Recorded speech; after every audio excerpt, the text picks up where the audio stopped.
Let's talk about plus-size model Tess Holliday and body positivity. Everybody else is. Let's see if we've got something original to say, shall we? They call her the first size 22 supermodel.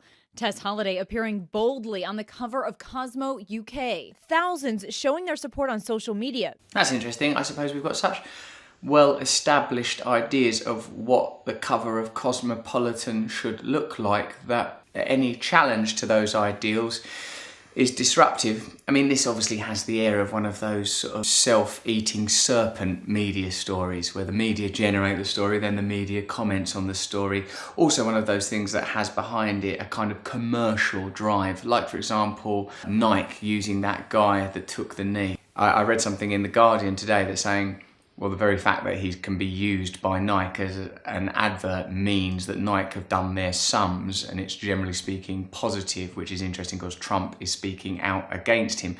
Now, Cosmopolitan, who have done as much as anyone to establish the idea that there is such a thing as what a beautiful woman should look like, using this beautiful woman that's bigger than the other beautiful women, means that there is now capital in the idea of putting this woman on the front. That's what it essentially means. Whilst there is a superficial debate to be had about body positivity, and by God we'll have it, there is also an economic debate about what will generate publicity for Cosmopolitan, and this is what generates publicity for Cosmopolitan. This is easily the best thing I've seen this week.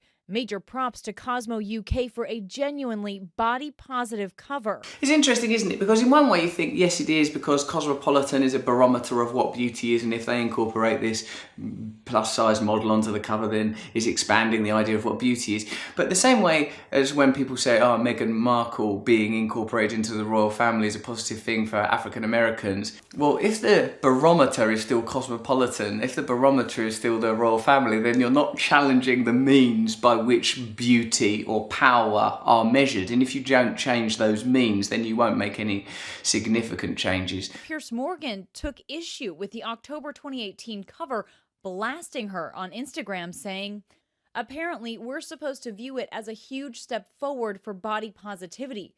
What a load of baloney. This cover is just as dangerous and misguided as celebrating size 0 models. What I would say is that, you know, it's not that people are going to see that and rush out and gorge themselves on an ice cream in an attempt at emulation. From a body positivity perspective, it's clearly beneficial if more people see themselves as being acceptable. That's obviously true, that if you happen to be plus sized or minus sized, or, you know, I mean, both of those, by the way, both of those adjectives infer that there is a norm to which the plus and minus are being applied. But, you know, it's probably good if you belong to something that is not the recognised standard, forgive the air quotes. But it seems to me that the more we accept people for what they are, the better it is. You would not put somebody on the front with a bottle of vodka, an alcoholic, or somebody with drugs.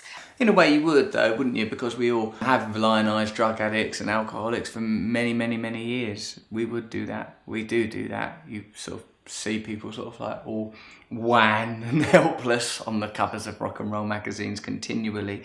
And perhaps that's the interesting argument to make here, that this is about the spectacular, that we only argue about the veneer, the projection of public life, a sort of an imagined sphere in which we are all participating and pretending to participate remotely, whether it's through little YouTube videos or in glossy magazines. But where is the reality of being a human being? What do we compare, connect our experience of our own humanity to? All of these things are free-floating notions. Cosmopolitan one week say it's okay to be thin or black or gay or whatever. These are just sort of passing trends. It's not the role or job of Cosmopolitan to be anything other than a magazine that sells products for their advertisers. I don't think it has a role beyond that. The fact that we would attach meaning to it beyond that shows you that there is a vacuum in public life, that there is an emptiness, a void that we are allowing to be fulfilled by breakfast TV chat, glossy magazines, or even online videos such as this one, that we are searching for meaning and purpose. We are searching for acceptance for our bodies. You know, clearly body image is an issue. People look at beauty and imagine themselves as being somehow inferior.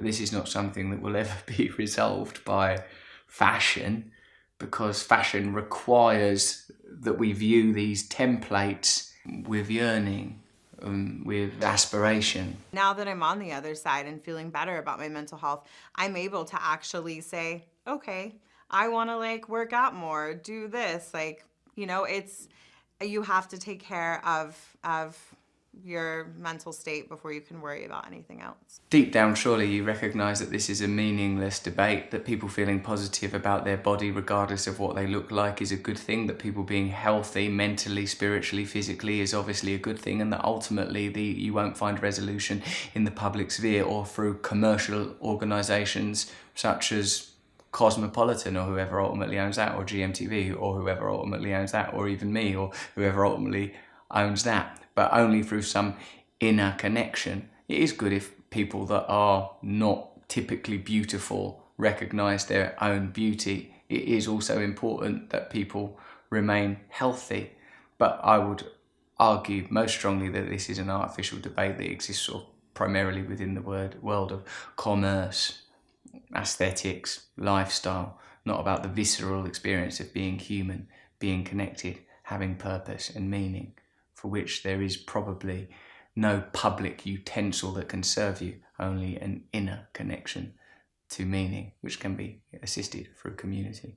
Thanks.